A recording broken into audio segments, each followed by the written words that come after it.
दिया रुकेला हम तब चलो बैठ कर लेना और नहीं तो चलो स्टार्ट।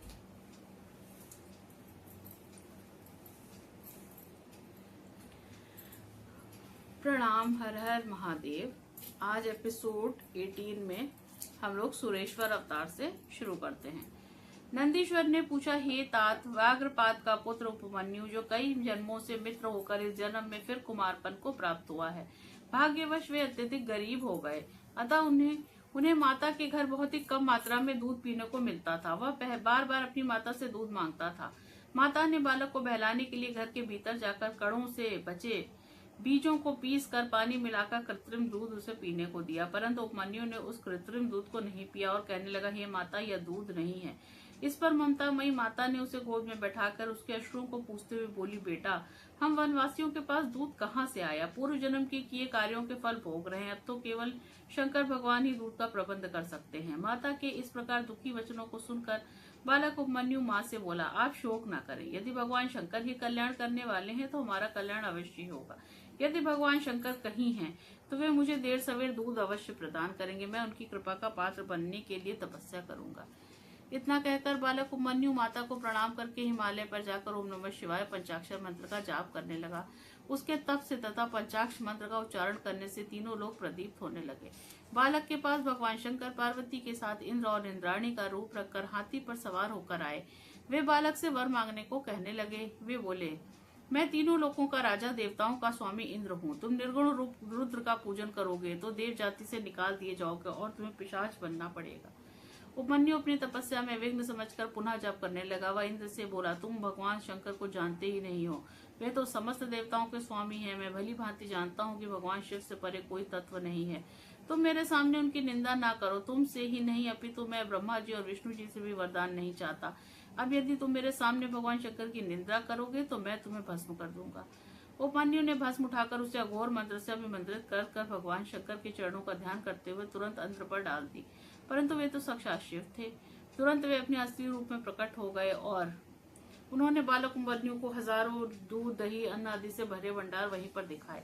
बालक ने उनसे आओ आओ कहकर दंडवत प्रणाम किया। माता पार्वती ने उपमन्यु को अपनी गोद में उठाकर कुमारवत प्यार किया, उन्हें अपना अक्षय कुमार घोषित किया। बालक ने शिव भक्ति की याचना की। शिव जी ने उसे अजर अमर भक्ति प्रदान करी।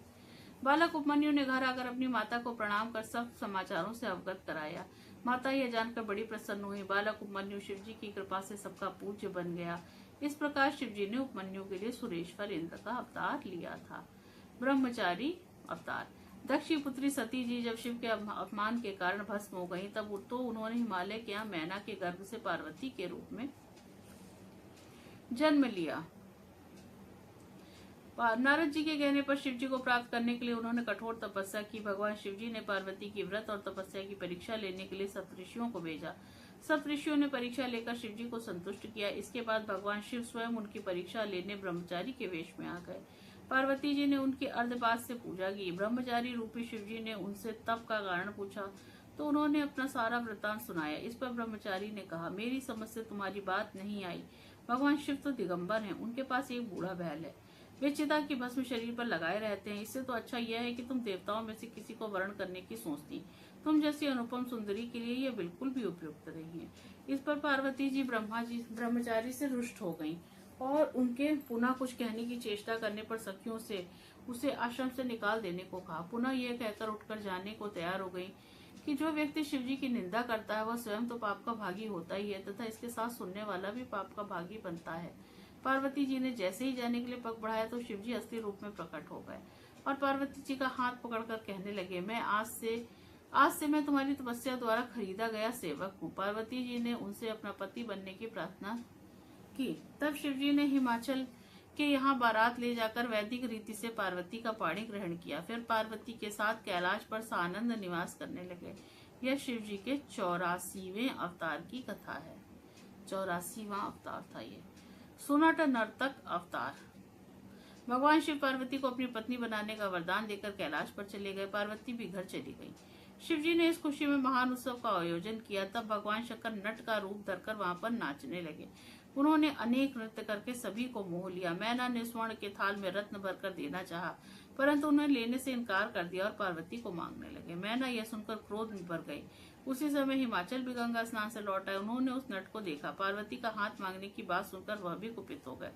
तब भगवान शंकर गुप्त रूप से पार्वती से मिलकर चले गए। पुनः हिमालय तथा मैना को यह जानकर बड़ा दुख हुआ कि वह नट तो कोई और नहीं बल्कि भगवान शंकर थे। वे सोचने लगे, हमें पार्वती को उन्हें दे देना चाहिए था। उनकी शिव जी में और भी दृढ़ भक्ति जागृत हो गई। शिव जी का यह सुनट नर्तक अवतार की कथा समस्त पाप हरण और परम गति प्रदान करने वाली है। सब लोग बोलो हर हर महादेव। अब द्विज अवतार। पार्वती जी तपस्या के द्वारा शिव जी को प्रसन्न करके जब घर लौट आई तो हिमाचल और मैना ने शिव जी के साथ पाणी ग्रहण करने का विचार बना लिया। इस समाचार से देवताओं को भारी चिंता होने लगी कि गिरिराज अपनी भक्ति द्वारा पार्वती जी को शिव जी को देने से हिमालय शिव के निर्वाण पद को प्राप्त कर लेंगे। इस प्रकार शैलराज जो रत्नों का भंडार है कहीं मुक्त हो गया तो पृथ्वी रत्न गर्भा नहीं कहलाएगी। ये पर्वत रूप को त्याग दिव्य रूपधारी होगा। इस बात की सोचते हुए सभी देवता अपने गुरु बृहस्पति जी के पास चले गए। वे उनसे बोले कि आप शिव जी की निंदा करने के लिए हिमाचल के यहाँ जाएं, जिससे हिमाचल शिव की भक्ति से विरक्त होकर पार्वती का विवाह शिव जी के साथ ना करें। बृहस्पति जी ने कहा, मैं यह कार्य करने में असमर्थ हूँ। तुम चाहो तो अपना यह कार्य ब्रह्मा जी से कराओ। इस पर देवता ब्रह्मा जी के पास गए। उन्होंने शिव पार्वती के विवाह के संबंध में अड़चन डालने के लिए कहा। तब ब्रह्मा जी भी हिमाचल से शिव जी की निंदा करने में अपनी असमर्थता बताई और देवताओं से बोले, तुम स्वयं कैलाश पर जाकर शिव जी को प्रसन्न करके उन्हें ही हिमाचल के पास भेजिए। यह सुनकर सभी देवता कैलाश पर शिव जी के पास गए। शिव जी देवताओं को देखकर प्रसन्न हुए। वे स्वयं ही द्विज का रूप धारण कर हिमाचल के पास जाकर शिव जी के कुरूप होने आदि की निंदा करके पार्वती का विवाह शिव जी के साथ ना करने की सलाह देने लगे। इसके बाद लीला करने में निपुण शिव जी वहां से चले गए। तब मैना और हिमाचल की बुद्धि शिव जी के विपरीत हो गई। इस प्रकार शिव जी ने द्विज का रूप धारण कर देवकार संपन्न किया था। तो अब है अश्वत्थामा अवतार। नंदीश्वर बोले, हे सनत कुमार, देवगुरु बृहस्पति जी के भारद्वाज पुत्र हुए। भारद्वाज ने के द्रोण नामक अयोनिज पुत्र हुए। द्रोण कौरवों के आचार्य बने। द्रोण कौरवों के 6 महारथियों में महान तथा प्रमुख थे। द्रोण ने पुत्र की प्राप्ति के लिए शिव जी की महान तपस्या की। शिव जी ने प्रसन्न होकर उन्हें महान पराक्रमी पुत्र होने का वरदान दिया। उस पुत्र का नाम अश्वत्थामा रखा गया। अश्वत्थामा ने महाभारत के युद्ध में कौरवों की सहायता की। वह इतना शक्तिशाली था कि पांडव उस पर विजय पाने में असमर्थ रहे। उस पर विजय पाने में भगवान श्री कृष्ण के उपदेश ने काम किया।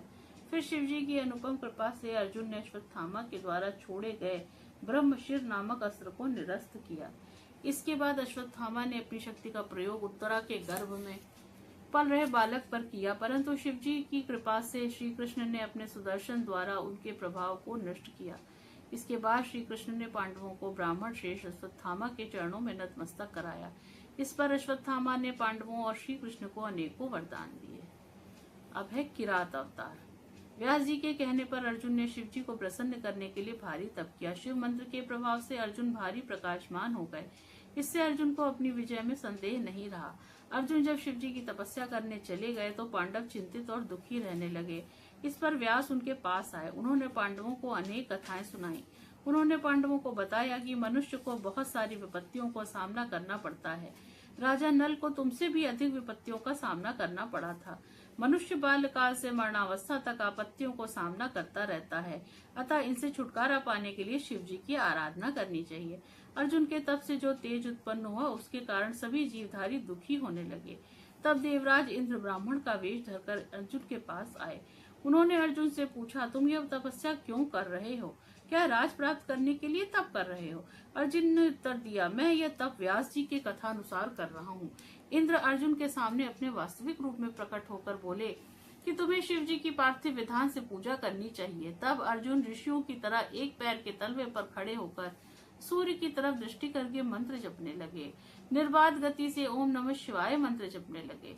अर्जुन के तप से देवता भी विस्मय करने लगे। उसी समय मूक नामक दैत्य जो दुर्योधन द्वारा भेजा गया था, भगवान शंकर का रूप धरकर अर्जुन के पास आया।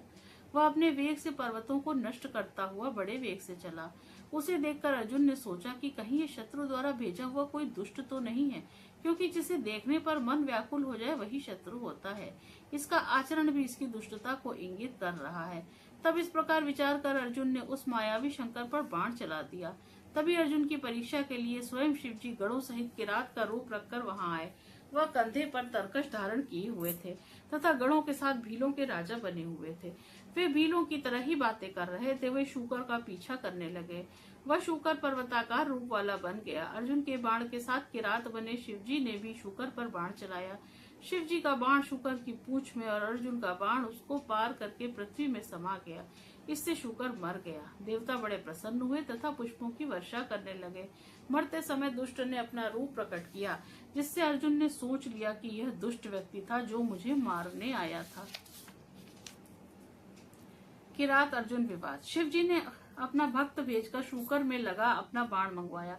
अर्जुन भी अपना बाण लेने गए। बाणों पर दोनों में विवाद होने लगा। अर्जुन ने अपना बाण ले लिया। शिवजी का गण कहने लगा कि ये दोनों बाण हमारे हैं, इस बाण को भी मुझे दे दो। शिवगण ने अर्जुन से कहा कि तुम झूठे तपस्वी हो। यदि ये बाण तुम्हारा है तो मुझे इसका फल दिखाओ, मैं इसे पहचान लूंगा। अर्जुन ने कहा, बाण के फल पर मेरा नाम अंकित है। अब तुझे क्या, तेरे स्वामी को ही दिखाऊंगा। तेरे साथ मेरा युद्ध शोभा नहीं देता। तेरे स्वामी से ही मेरा युद्ध होगा। इसके बाद किरात बने शिवजी अपनी सेना लेकर अर्जुन के पास युद्ध करने को पहुंच गए। अर्जुन भी धनुष बाण लेकर युद्ध करने को तैयार हो गया। भगवान शंकर ने अपने गण को भेजकर अर्जुन से कहलवाया कि हे तपस्वी, तुम बाण को छोड़कर चले जाओ। एक छोटे से बाण के लिए युद्ध करने पर क्यों तावले हो रहे हो। इस पर अर्जुन ने उनसे कहा कि तुम भीलराज किरात से जाकर कहो कि यदि मैं ऐसा करूंगा तो मैं कुल कलंकी कहलाऊंगा। मैं युद्ध अवश्य करूंगा। भला कहीं सिंह भी भेड़िए से भीत होते हैं। यह सुनकर किरात रूपी भगवान शिव अर्जुन के बहुत ही निकट तक पहुंच गए। इसके बाद अर्जुन ने शिव जी का स्मरण करके युद्ध प्रारंभ कर दिया। भीलराज किरात ने भी अपने पहने बाणों से अर्जुन को पीड़ा पहचानी प्रारंभ कर दी। अर्जुन की मारकाट से गढ़ भागने लगे। अर्जुन भारी बाणों से भगवान शंकर पर प्रहार कर रहे थे और शंकर जी अर्जुन पर बाण चलाते हुए दया का भाव प्रदर्शित कर रहे थे। अर्जुन के बाणों का उन पर कोई प्रभाव नहीं हो रहा था। अब भगवान शंकर ने अर्जुन को निकट से अपना असली रूप के दर्शन कराए। इससे अर्जुन लज्जित होकर भगवान शंकर के चरणों में लोटपोट हो गए। वह पश्चाताप करने लगे कि मैंने त्रिलोकी नाथ से युद्ध किया। हे दया के सागर, मेरा अपराध क्षमा कर दो। इस पर भगवान शंकर अर्जुन से बोले, तू खेद मत कर, तू तो मेरा बड़ा भक्त है। मैं तो तेरी परीक्षा ले रहा था। तू शोक का परित्याग कर दे। हे अर्जुन, तुम इच्छा अनुसार मुझसे वर मांगो। इस पर अर्जुन हाथ जोड़कर और मस्तक झुकाकर उनकी स्तुति करने लगा। हे दीनानाथ, हे भोलेनाथ, मुझे शत्रु पर विजय पाने का वरदान दे। इतना कहकर अर्जुन भगवान शिव जी के चरणों में वंदना करने लगा। भगवान शंकर ने अपना दुर्गम पाशुपात अस्त्र अर्जुन को देकर कहा, इससे तुम्हारी युद्ध में विजय होगी। इसके साथ ही मैं कृष्ण से तुम्हारी सहायता करने के लिए कह दूंगा। उनकी सहायता से तुम निष्कंटक राज्य करोगे। इतना कहकर अर्जुन के सिर पर आशीर्वाद का हाथ फेर कर वे अंतर्ध्यान हो गए। भगवान शिव का यह किराता अवतार 88वां अवतार है। 88वां अवतार है। यह कथा सर्व मंगलदायक तथा सभी मनोरथों को पूर्ण करने वाली है। तो इसके साथ ही हमारा 7वां खंड आज समाप्त होता है। अब नेक्स्ट एपिसोड से हम लोग 8वां खंड, जो कि शिव जी के 12 लिंगों का जिसमें वर्णन है, उससे हम लोग पढ़ना शुरू करेंगे। तो 15-16 दिन हो चुके हैं हमें कथा पढ़ते हुए, और मेरे ख्याल से 10 दिन में ये पुस्तक अब आगे समाप्त हो जाएगी। तो उसके बाद फिर हम लोग देखते हैं कि कहाँ तक चलता है, और फिर आगे का कुछ देखते हैं। अगर टाइम बचेगा, सावन में दिन बचे होंगे, तो हम लोग फिर कुछ और कंटिन्यू करेंगे। तो इसी के साथ सभी साधकों को हर हर महादेव, ओम नमः शिवाय। मिलते हैं फिर हम लोग अगले एपिसोड में। ओम नमः शिवाय।